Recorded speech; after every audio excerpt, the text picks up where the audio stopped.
In this tutorial, I will show you the simple process of closing for the year. To do this, click on the cog on the top of the page, go into your account settings, click on More Settings. Now select the second menu item from the top, which is Manage Financial Years, and select the year that you want to close. Or you click on Actions. So for example, we want to close the 2022 year. We will then go to Actions on the right hand side, click on the drop down and click on Rollover.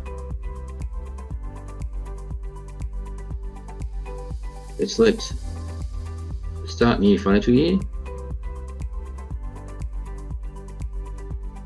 It's just processing that as we speak.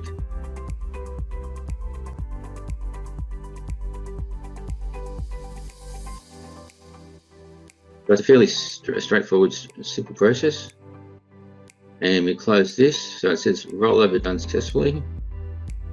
And then we see that the 2022 year has been closed.